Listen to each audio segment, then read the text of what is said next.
제1장 우리는 누구인가?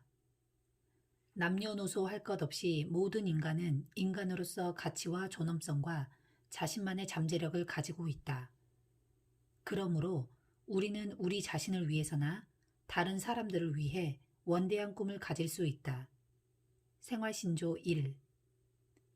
나스 임내는 워싱턴 주립교도소의 작은 철제 침상에 걸터 앉아 있었다. 그는 도저히 잠을 이룰 수 없었다. 앉아서 꾸벅꾸벅 졸고 있노라면 그의 꿈은 어둡고 무거운 그림자들과 성난 목소리들로 어지럽혀지곤 했다. 1969년 내가 19살밖에 안 되었을 때 난 단지 공포와 비참함에서 도망치기 위해 풋볼 선수로 워싱턴 대학에 입학한 흑인 청년에 지나지 않았습니다. 그 당시 하이즈만 상과 선수권 대회, 로즈볼 출전 선수가 되어 프로팀에 입단하는 것 등이 나의 꿈이었지요. 나스는 대부분 흑인인 죄수들이 불안하게 잠들거나 독방에서 혼자 서성거리는 동안 혈색 좋은 백인 간수는 책상에 다리를 걸쳐놓고 있는 커피를 마시거나 TV나 보고 있는 것을 바라보았다. 나는 질 나쁜 친구들과 어울렸지요. 법에 저촉되는 일을 저질렀고 그러다 어느 순간인가 법정에서 판사 앞에 서 있는 내 자신을 발견했지요. 2년형이 내려지더군요. 감옥에서 꿈을 키우며 그 꿈을 지킨다는 것은 무척 어려운 일이었어요. 나스는 잠시 멈추었다가 다시 얘기를 시작했다. 물론 꿈을 계속 갖는다는 것은 내 가족들에게도 쉬운 일이 아니었죠. 나스 임넨의 증조부는 노예였고 외 조부모님들은 나스의 어머니가 5살이었을 때 돌아가셨다. 링컨이 노예 해방령에 서명을 한 후였지만 아프리카계 미국 흑인들은 여전히 인권을 되찾지 못하고 있었고 선거권도 없었고 연설을 하거나 글을 쓰거나 집회를 자유롭게 가질 수도 없었다. 그 법은 흑인이 자유기업의 이윤을 취하는 것도 금하였고 사유재산이나 신용거래의 이익을 챙기는 것도 금하였다. 집을 소유하거나 사업을 하는 것은 말할 것도 없고 글을 읽고 쓰는 것도 흑인에게는 불법이었다. 오늘날 흑인계 미국인들의 조상은 자본가가 되겠다는 생각은 물론 자신감이나 독립심을 가질 수 있는 기회조차 부여받지 못했다. 흑인들의 대다수가 그들의 소유주에게 노예로 묶여 살거나 집단 린치와 KKK단의 공포 속에서 살아야 했다. 이런 엉키고 혼란스러운 과제로 인해 미국 흑인들은 절망적이고 무기력하게 되어버리고 말았다.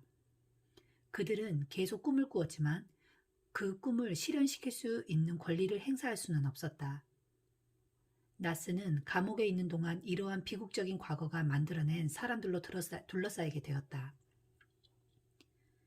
허리가 굽고 머리가 희끗희끗한 무기징역수들이 아무런 희망 없는 나날들을 보내는 모습을 보았죠. 젊은 무기징역수들은 풀죽은 모습으로 자동차 번호판이나 가죽 지갑을 만드느라 망치질을 하고 있었죠.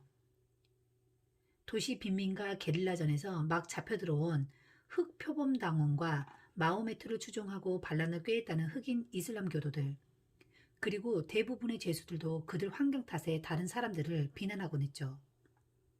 밥을 먹으면서도 잠을 자면서도 말없는 분노가 치밀어 올라 복수를 다짐하곤 했죠.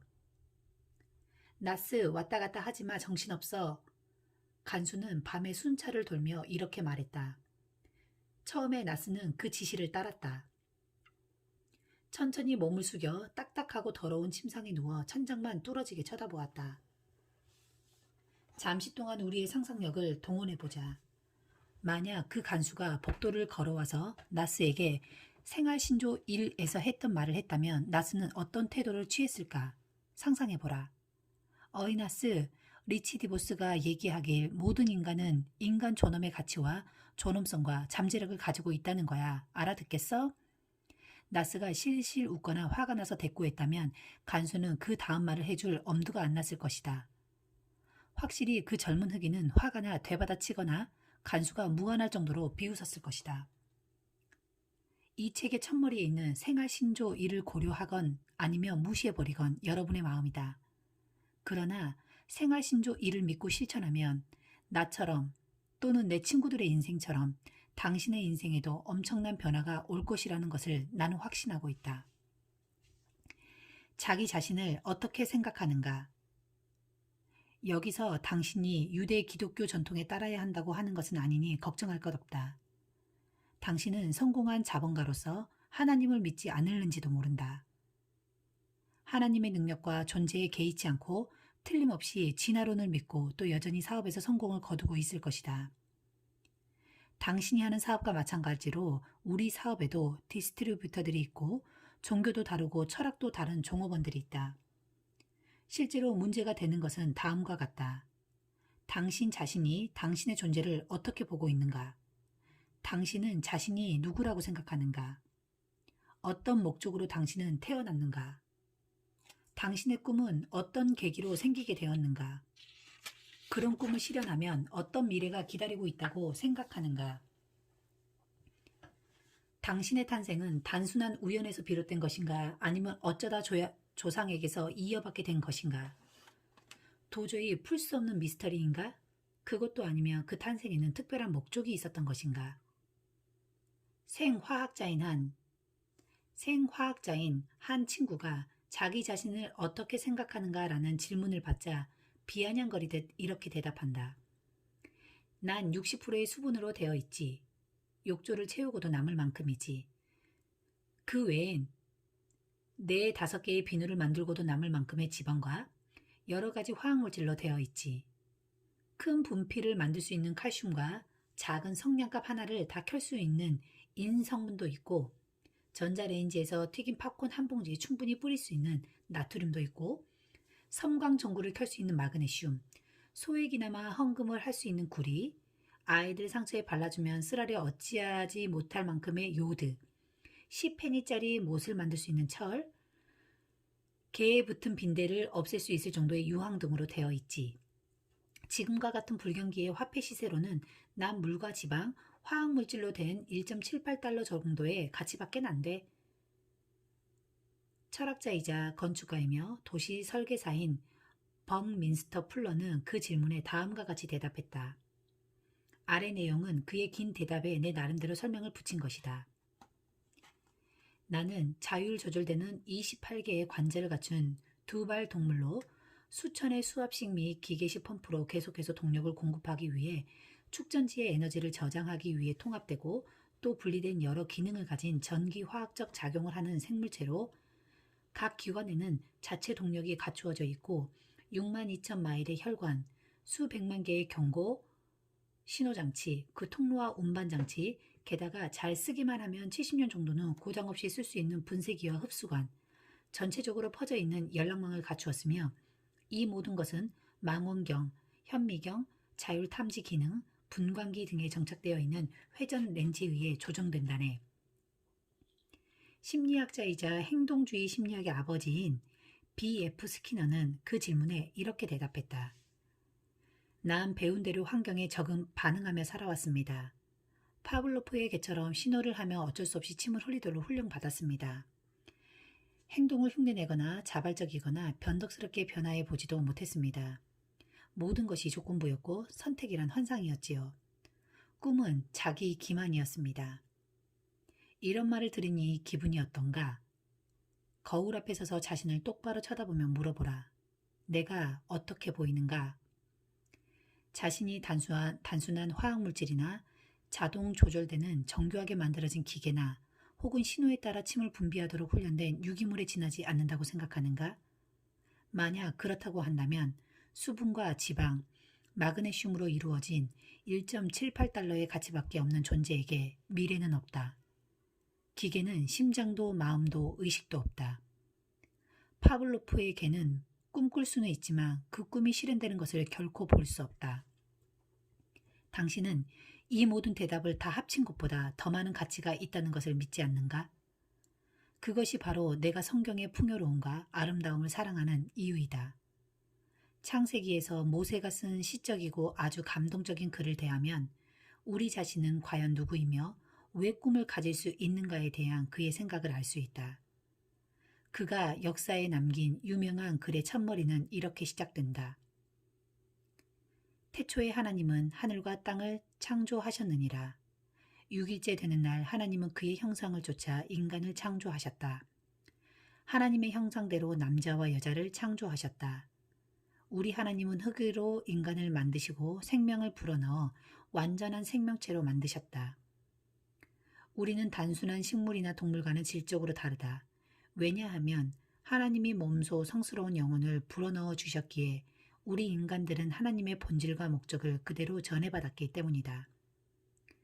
그리고 지구는 우주의 태양계를 떠도는 별이 아니다. 이 땅은 하나님이 내리신 집인 것이다. 우리는 이 땅에서 많은 것을 얻고 기쁨을 찾도록 되어 있다. 그 대신 하나님이 우리를 보살피는 것처럼 우리는 이 땅을 다스리고 돌볼 특권과 책임이 있는 것이다. 우리는 하나님의 특별한 창조물이며 나와 똑같이 만들어진 다른 인간들과 잘 어울려 지내도록 만들어진 하나님의 특별한 피조물인 것이다. 이 창조에 대한 제임스 웰던 존슨의 고무적이면서도 묘한 시 신의 트럼본에서 모세의 이야기를 이렇게 표현하고 있다. 창조의 엿새째 날에 하나님은 잠시 멈추고 생각하신다. 그런 후 하나님은 걸어 다니시며 주위를 둘러보셨다. 그분이 지으신 모든 것을, 그분의 태양을 보셨고 그분의 달을 보셨고 그리고 작은 별을 보셨다. 당신이 지으신 세상을 다른 생물들과 함께 바라보시며 하나님은 말씀하셨다. 아직도 나는 혼자이구나. 그런 후 하나님은 언덕 중턱의 깊고 넓은 강가에 앉아 생각하셨다. 손을 머리에 얹으신 채 생각하고 또 생각하셨다. 드디어 말씀하셨다. 인간을 하나 만들어 보리라. 하나님은 강바닥에서 진흙을 퍼다가 강둑 옆에서 무릎을 꿇었다. 전지전능하신 하나님께서 태양을 밝히시어 하늘에 두시고 별들을 흩뿌리시어 이 구석 저 구석을 밝히시고 이 땅을 손 가운데에 두고 둥글게 빚으신 그 전지전능하신 하나님께서 아기를 바라보고 있는 엄마처럼 땅에 무릎을 꿇고 진흙을 빚어 그의 형상대로 인간을 지으셨다. 생기를 그 코에 불어넣으시니 사람이 생명이 된지라. 아멘, 아멘. 나는 누구이며 당신은 누구인가? 우리는 아기를 바라보고 있는 엄마처럼 땅에 무릎을 꿇고 그의 꿈을 우리 마음속에 심어주신 사랑하는 하나님의 자녀인 것이다. 우리의 탄생에 대한 이 함축적인 글은 나스 임넨과 우리 모두에게 굉장한 의미를 던져주는 것이다. 우리는 단순한 화학 물질들의 집합체가 아니며 말 잘 듣는 기계도 아니다. 우리는 하나님 그대로의 형상대로 빚어진 인간이며 우리가 태어났을 때 하나님은 그의 가슴에 안고 속삭였다. 나는 너를 만들었으며 내가 만든 것은 좋은 것이니라. 인생이 힘겹게 느껴질 때도 있으리라. 삶이 모질고 또 자신이 불운하게 느껴질 때도 있으리라. 나고자나 패배자로 생각되기도 하리라. 기회는 다 지나가고 이제는 다시 재기할 수 없다는 생각이 들지도 모른다. 하지만 이제부터는 그 시각을 바꿔 자신을 하나님의 창조물로 바라보자. 해놓은 일이 있든 없든 많든 적든 하나님은 당신을 자신의 자녀로 생각하신다. 살면서 당신이 어떤 죄를 지었건 하나님은 돌아온 탕아의 아버지. 누가복음 15장 11절에서 32절처럼 당신이 집으로 돌아오기만을 기다리시며 하나님의 성찬을 준비하고 계시는 것이다. 우리는 꿈을 가지도록 창조되었다. 우리의 꿈 역시 하나님의 꿈의 형상대로 지어졌다. 헨리 데이비드 소로는 말했다. 꿈은 사람의 인격을 판단하는 시금석이다. 당신의 꿈은 당신이 어떤 종류의 인간이며 어떤 일에 관심을 가지고 있는가를 알려준다. 그 꿈의 크기는 곧 당신 영혼의 크기가 되는 것이다. 감히 꿈을 갖는다는 것이 얼마나 어려운가를 난 잘 알고 있다. 나스 임넨처럼 고통스러운 유산을 물려받을 수도 있고 학대받고 간섭받을 수도 있다. 가난과 공포와 무관심 속에서 자랐을 수도 있다. 죄를 짓고 빚에 몰리게 되는 경우도 있게 될 것이다. 전쟁에서 지고 꿈은 깨지고 심신이 상처투성이로 될 수도 있을 것이다. 그럼에도 옛말에 있듯이 꿈을 갖는 데는 때가 있는 것이 아니다. 너무 두려워서 혹은 심한 상처를 입어서 지금 당장 어떤 원대한 꿈을 꾼다는 것이 불가능하다면 작은 꿈부터 실현해보자. 소로가 말한 대로 어떤 사람이 그가 꿈꾸는 방향으로 확실하게 나아가고 있다면, 또 그가 꿈꾸는 대로 살아나가려 애쓰고 있다면 그는 자신도 모르는 사이에 성공해 있을 것이다. 대부분의 사람들은 단지 돈을 좀 더 벌 목적으로 사업을 시작한다. 하루아침에 부자가 되는 사람은 드물다. 그러므로 조금씩 조금씩 점차로 사업이 커지면서 그들 꿈도 커지게 되는 것이다. 처음에는 작은 꿈을 갖는 것부터 시작하는 것이다. 자, 오늘은 어떤 꿈부터 시작해야 하는 것인가? 우리는 하나님의 사랑을 받고 있고 하나님은 우리의 꿈이 실현될 수 있도록 해준다. 하나님은 우리를 만들어 놓고 사라지신 것이 아니다. 하나님은 우리 인생에 관심을 기울이고 있고 때때로 당신은 사랑하는 사람도 아무도 없이 외로워하고 혼자 이 세상에서 고통받고 있는 것처럼 생각될 때도 있을 것이다. 그러나 그렇지 않다. 하나님이 당신과 함께 계시고 당신 가슴속에 꿈을 심어 놓으셨고 당신이 그 꿈을 향해 나아갈 수 있도록 인도하신다. 당신의 꿈은 스스로를 비웃고 조롱할 만큼 황당하거나 불가능한 것은 아니다. 그 꿈들은 현실적이며 그래서 조심스럽게 고려해 보아야 한다. 물론 여기에도 위험은 있다. 살다 보면 우리는 현실적이지 못한 계획을 세우기도 한다.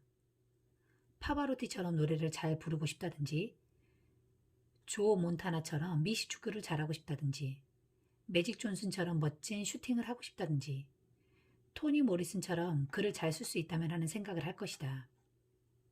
우리가 믿고 사랑하는 사람들로 하여금 꿈의 현실성 여부를 체크하는 것이 매우 중요하다. 때때로 비현실적인 꿈은 우리에게 강박관념을 주기 때문이다.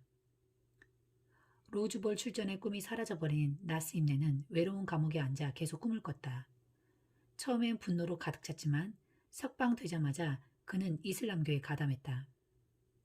마호메드가 죽자 시카고에서 주권이 옮겨지는 것을 도왔다. 마침내 그는 시애틀 이슬람 조직의 대표로 임명되었다. 나스는 그 당시를 다음과 같이 회상했다. 그런 후 이 나라에서 우리 동족들에게 일어났던 일에 대해서 복수라는 것이 아무 소용이 없다는 것을 깨달았죠. 그것은 단지 치유되어야만 했습니다. 이슬람 교도의 꿈은 증오를 바탕으로 다른 이들을 비난하며 세워졌습니다. 증오와 경멸이 마음속에 있는 한 치유란 없습니다. 누군가 얘기하기를 기독교는 사랑으로 만들어졌다더군요. 사랑은 치유 능력이 있습니다. 내 경우엔 예수님으로 인해 과거를 용서하고 백인과 흑인 모두를 위한 미래가 있는 원대한 꿈을 꾸는 것을 배웠지요. 오늘날 나스 임넨과 그의 부인은 명실상부한 아메이 디스트리뷰터이다. 그리고 그의 아내와 8명의 아이들, 그리고 수백 명의 사람들에게 자유기업의 꿈을 심어주었다. 경제적인 안정으로 나스는 그의 시간과 부와 창의성을 그가 몸담고 있는 사회의 사람들을 위해 봉사하는 데 쓸 수 있게 되었다. 사실 나스를 위시하여 아프리카와 아시아, 라틴 아메리카에 뿌리를 깊이 받고 있는 수많은 아메이 가족들 덕분에 이 회사는 발전되고 변화하고 있는 것이다. 그들은 한때는 소외당하고 무시당하던 사람들을 위해 상품을 개발하고 시장을 개척했다. 소외당한 사람들에게 우리는 문을 활짝 열어놓고 있다. 나스 임넨과 그와 같은 사람들은 그들 자신을 위해 또 우리들을 위해 원대한 꿈을 가졌기 때문에 법인체 기금을 미국 흑인대학재단과 같은 훌륭한 기관에 장학금으로 내놓고 있다. 다른 사람들을 어떻게 생각하는가? 생활신조 1은 우리 각자에게 나름대로의 의미를 고무시키고 있다. 그것이 뜻하는 것이 무엇인지 알게 될 때 목적을 향하여 내디딜 수 있게 되는 것이다. 그러나 생활신조 1에서는 윤리적, 도덕적으로 고려해야 할 중요한 사항에 대해서도 언급하고 있다. 우리가 자신을 어떻게 바라볼 것인가 하는 것은 단지 시작에 불과하다. 오랜 시간에 걸쳐 다른 사람을 어떻게 볼 것인가 하는 문제가 우리의 꿈을 실현시킬 수 있는 좀 더 중요한 실마리가 될 것이다. 당신과 나, 우리들이 하나님의 형상대로 창조되어 스스로 위대한 꿈을 가질 수 있는 것이라면 이 세상의 다른 모든 사람들 또한 하나님의 모습과 똑같이 창조되었기 때문에 우리의 꿈도 그들의 꿈이 실현될 수 있도록 도움을 주는 데까지 이르러야 하는 것이다. 좀 더 신중하게 생활신조 1에 관해 생각해보자. 우리는 똑같은 목적을 위해 똑같은 방법으로 창조되었다. 인류 역사를 통해 알 수 있는 끔찍한 사건들은 어느 한 사람이 또는 어느 한 집단이 다른 사람들이나 다른 집단들보다 더 우월하다는 생각에서 비롯된 것이다. 우리 자신은 더할 나위 없이 귀한 피조물로 여기면서 남들은 1.78달러의 화학 물체에 지나지 않는다고 생각할 때 비극은 시작된다. 50년 전에 히틀러의 명령에 따라 나치는 600만 유택의 유럽인들을 학살했다. 그 공포의 시기에 600만의 종교적, 군사적, 정치적 포로들이 고문당하며 또 죽어갔다. 히틀러 한 사람에 의해 희생된 수많은 사람들 모두 다 하나님에 의한 꿈을 가지고 살 수 있도록 창조된 존재들인 것이다. 1.78달러짜리 화학물체를 불태워 버리기는 쉽다. 덜컹거리고 고장 잘나는 기계를 치워버리면서 양심의 가책을 느끼는 사람은 없다. 미친 개를 죽이면서 노여워하는 사람 또한 거의 없다. 유태인들은 그렇게 죽어갔다.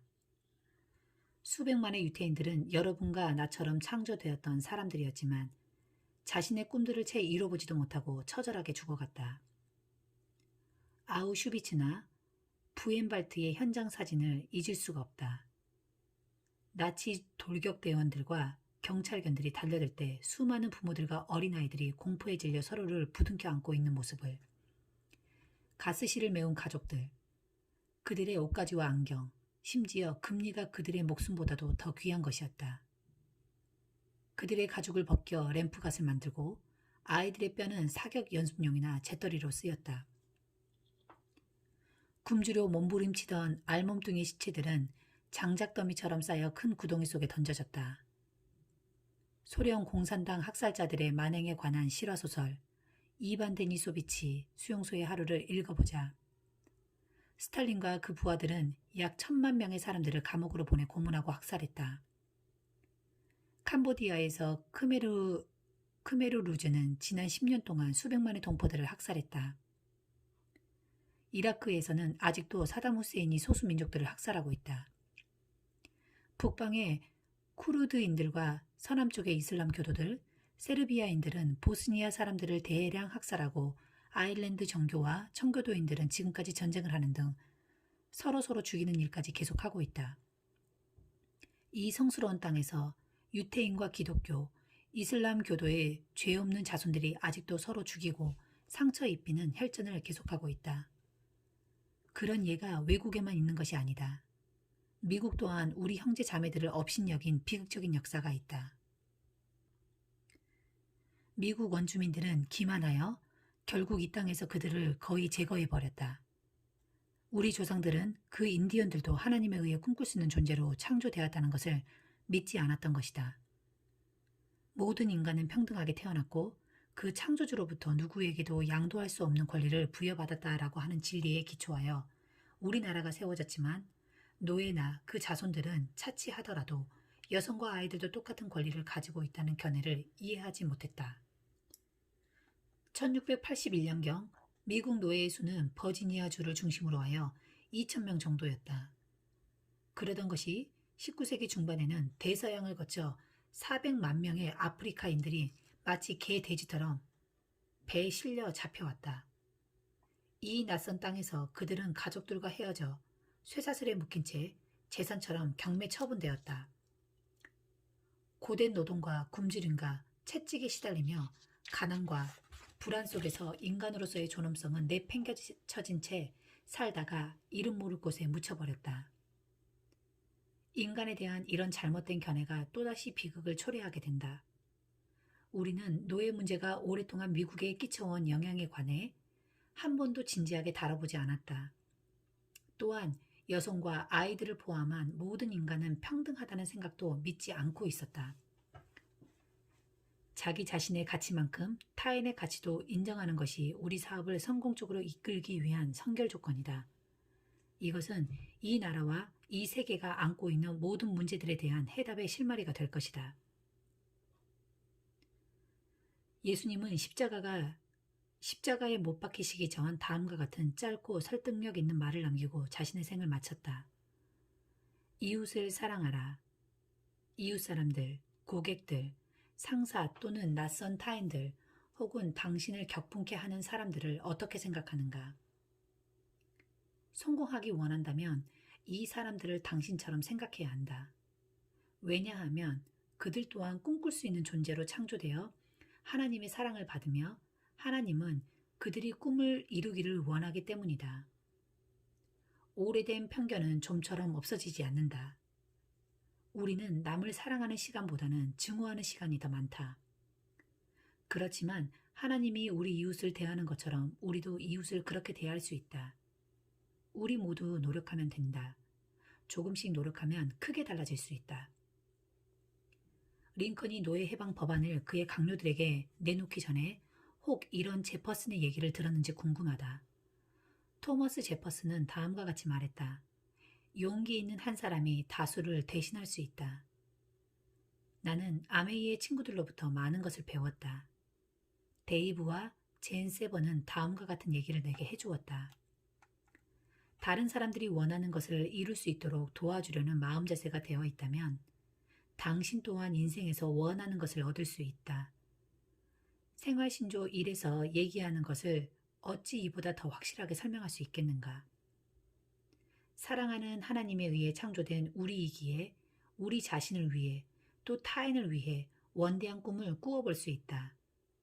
그 이상을 실천한 것이 세번 부부의 성공 사업의 열쇠였다. 데이브 세번은 아이다호주 보이지에서 자라났다. 미군에 입대하기 전 그는 아이다호 주립대를 학사 장교 후보생으로 졸업했다. 졸업 후 데이브는 국제 회계사무소인 에른스트 앤 에른스트에서 일했다. 젠 세번은 인구가 2,000명 정도인 아이다호의 트윈 힐즈에서 성장했다. 1969년 데이브와 젠은 결혼했다. 동시에 데이브는 현역병으로 군대에 입대했고 그 둘은 유럽에서 3년을 보냈다. 첫 아이를 독일에서 낳았고 제대하자마자 미국으로 돌아왔다. 그 당시는 경제적으로 아주 힘든 시기였죠. 젠은 아기를 돌보며 집에 있고 싶어 했지만 돈이 필요했기에 어느 보험회사의 안내원으로 일해야 했지요. 순식간에 우리의 꿈은 현실에 의해 산산조각 나고 말았죠. 우리는 더 많은 수입이 필요했어요. 돈을 더 벌기 위해 낡은 집을 보수하는 일을 시도해 보기로 했죠. 우리가 시도해 본 다른 일들도 그랬지만 그 시도로 우리는 빚만 더 지게 되었어요. 라고 쟤는 씁쓸하게 과거를 회상했다.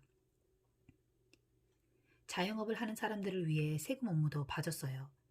그러면서 그들이 얼마나 많은 돈을 버는지 알고는 놀랐죠. 곧 나도 공인회계사 사무실을 내는 것을 꿈꾸게 되었지만 창업 비용이 엄청났고 그래서 그 꿈도 역시 좌절되었어요. 그 후에 이 사업을 시작했죠. 그 후의 이야기는 역사에 남을 만하답니다. 라고 데이브가 말했다. 성공의 비결이 무엇인가를 물었을 때 데이브는 조금도 망설임 없이 다음과 같이 말했다. 한 가지 목적에만 매달렸죠. 부자가 되겠다는 목적 말이에요. 우리의 꿈을 실현하기 위해서는 돈이 필요했고 그래서 우리는 무작정 밀어붙이는 태도를 취했죠. 누구에게든 말합니다. 당신도 돈을 벌 것이고 또 부자가 될 것입니다라고요. 내가 사람들을 모으고 훈련시키는 일에 뛰어들었을 때 처음에 그들은 단지 나의 수입으로만 보였어요. 총명하고 용모단정한 사람들을 열심히 지원했습니다. 당신이 성공하며 우리 모두가 함께 성공하게 됩니다라고 나는 그들에게 얘기했죠. 그러나 마음속으로는 당신이 그만두면 그건 당신 문제죠. 잘 가요. 라고 말하고 있었습니다. 그 후 성공하는 사람들이 생겨났습니다. 사업을 크게 하는 사람과 그렇지 못한 사람의 차이는 얼마나 많은 사람들을 자진해서 도와주느냐 하는 것을 그들 때문에 알게 되었지요. 나는 그들에게 얘기했죠. 당신이 성공하면 우리 모두가 함께 성공하게 됩니다라고. 타인을 평가할 때 그들이 건전한 정신을 가졌든 아니든 간에 하나의 형체로만 보는 것은 아주 위험하다. 그런 생각은 사람들을 이용하게 만들어 결국에는 못쓰게 된 사람들을 쓰레기 버리듯 버리게 된다. 대신에 인간은 하나님의 창조물로서 형체가 있는, 그리고 그 마음과 지성이 있는 인물로 본다면 그 사람에게 봉사할 수 있게 되고, 그 사람이 하나님의 뜻대로 위대한 창조물로 화하게 되는 것을 지켜볼 수 있을 것이다. 이런 사실을 처음 깨닫게 된 것은 최초의 랠리 때였습니다. 다른 사람들이 원하는 것을 하도록 도와주려 할 때에야 비로소 우리 자신이 원하는 것을 얻을 수 있다라고 생각하고 실천할 때, 또 우리를 나름대로의 꿈을 키우는 하나님이 만든 창조물로 인식했을 때에야 비로소 우리는 우리의 꿈을 실현할 수 있었죠. 우리 사업은 정말 번창하기 시작했어요. 라고 제니 말했다. 켄 스튜어트는 17살 때 우리 사업에 대해 들었다. 그는 미주리주 스프링필드에서 성공한 주택 건설업자로 한창 번창하고 있는 중서부 지역에서 연간 50채 이상의 집을 지어 팔고 있었다. 켄과 그의 부인 도나는 성공가도를 달리고 있었다. 우리는 젊었고 또 야심에 차 있지요. 하지만 우리는 30만 달러의 빚을 지고 있었고 물수들 쓰고 있었던 돈을 메울 수 있는 방법이 없을까 하는 걱정에 시달리고 있었어요. 그 해결책은 우리가 디스트리뷰터가 되는 것이라고 생각했죠. 그래서 우리는 발벗고 나서서 우리같이 야심에 찬 부부들을 찾아서 팀을 후원하기로 했지요. 그러고 나서 이 분야에서 우리가 가장 존경하는 리더들에게 귀를 기울였습니다. 곧 그들은 독특하고 훌륭한 방법으로 사람들과 세상을 바라본다는 것을 알게 되었죠. 켄은 계속해서 얘기했다. 처음 대화를 하고 난 후 우리 후원자인 덱스터 예거는 내 애칭을 불렀죠. 악이라고요. 나는 젊고 열정이 있었고 정열적이었지요. 나 자신을 승리자로 생각했고 또 그렇게 되기를 바랐습니다. 그때까지 나는 사람들을 하나님이 보시는 것처럼 그렇게 보지 않았지요. 승자와 패자의 범주 속에서 인간을 이해한다는 것이 얼마나 위험한 생각인지 그때는 미처 깨닫지 못했습니다. 오랜 세월이 지난 후 누가 승자가 되고 누가 패자가 될지는 아무도 모르니까요. 도나는 설명한다. 시간이 좀 걸리기는 했지만 사람을 점차 능력 위주로 판단하지 않게 되었습니다. 웃음을 띠며 자기 주장을 한다고 해서 똑똑한 사람들로, 또 약하고 수줍어 보이는 사람은 좀 멍청한 사람들로 구분 지을 권리가 우리에겐 없었죠. 켄이 이어 말했다. 많은 사람들이 다 그렇지만 사람의 숨은 재능을 너무 빨리 알아내려고 하기 때문에 우리는 그들의 가능성을 놓치고 맙니다. 우리가 사업에 성공하기 시작한 것은 첫 인상에 의존해서 사람들을 평가하지 않고 진정으로 하늘이 주신 그들의 능력으로 믿기 시작한 때부터였습니다. 켄은 다음과 같이 결론지었다. 사람들을 현재 그대로의 상태로 받아들이도록 노력해야 합니다. 그리고 그들이 무엇이 되고 싶어 하는가를 생각하여 그들의 꿈을 성취하도록 도와주어야 합니다. 그 과정을 이해하고 우리의 인생을 거기 바치게 되면 우리의 인생에는 새로운 기쁨이 생기고 비로소 우리의 사업도 성공하게 되는 것이죠. 옛날 격언에 꿈을 성취하기 바라는 사람은 먼저 잠에서 깨어나야 한다라는 말이 있다. 내가 제대로 설명을 해왔는지 모르겠지만 생활신조 1에서 얘기하는 요점은 우리 모두 깨어나야 한다는 것이다. 더불어 사는 자본가가 되기 위해서는 자신을 어떻게 생각하는지 또는 타인들을 어떻게 생각하는가 하는 것이 그 관건이라 하겠다. 인종을 가리지 않고 이 세상 모든 사람들은 당신과 똑같은 가치와 존엄성과 잠재력을 가지고 있다는 것을 인정할 수 있겠는가? 그렇다면 당신은 이미 이 세상을 올바로 되돌려 놓을 수 있는 꿈을 당신을 위해서 그리고 타인을 위해서 실현하고 있는 것이다.